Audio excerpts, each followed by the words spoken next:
আপনার মানসিক অবস্থার কথা একটু জানতে চাই। আমরা একটু ভাইয়া একটু ইয়ে করতে পারবো।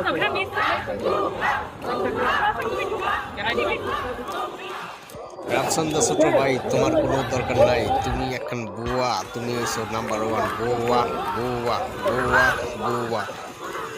এতদিন পর রাফসান্দা ছোট ভাই আসলো আমাদের সামনে আন্দোলনে যোগ দিতে। কিছু কিছু রাজাকার ছিল ৭১-এর ঠিক স্বাধীনতার আগ মুহূর্তে অর্থাৎ ডিসেম্বর মাসের যখন দেখলো যে আসলে কি যে বিজয় বাংলার বাড়ি সুনিশ্চিত, তখন সেসব রাজাকাররা করলো কি হঠাৎ করে মুক্তিযুদ্ধে এসে যোগ দিল। অনেকে যোগ দেওয়ার চেষ্টা করলো এবং অনেকে যোগ দিয়ে সফল হয়েছে। সেই হিসেবে রাফসান্দা ছোট ভাই এরকম একটা চেষ্টা করেছেন, যখন দেখলো যে বিজয় অতি নিকটে, তখন দেরি করলেন না, যোগ বুঝে কোপ মেরে এসেছেন আবার আমাদের সংগ্রামে যোগ দিতে। তো রাফসানকে এখানে সবাই বুয়া বুয়া বলে দড়ি দিল এবং বুয়া বলে সবাই মানে তাকে অপমান করে সেখান থেকে তাড়িয়ে দিল। কারণ এই ধরনের রাজাকার, এই ধরনের আমাদের দরকার না, এই ধরনের সুবিধাবাদী লোকগুলি আর কি, যেখানে আপনার বন্যার পানিতে তারা বেশি বেশি আমাদের সামনে চলে আসে, অথচ বন্যা হলে তাদেরকে আর দেখা যায় না।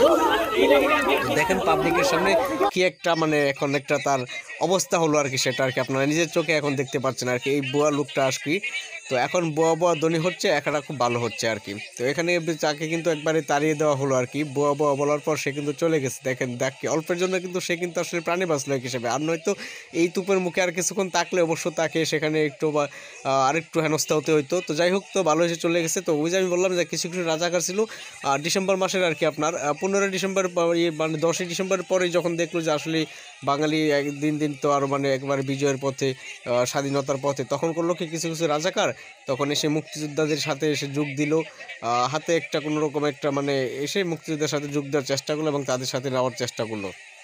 তো এক ভাই কিন্তু গাড়িতে বাড়িও দিল একটা।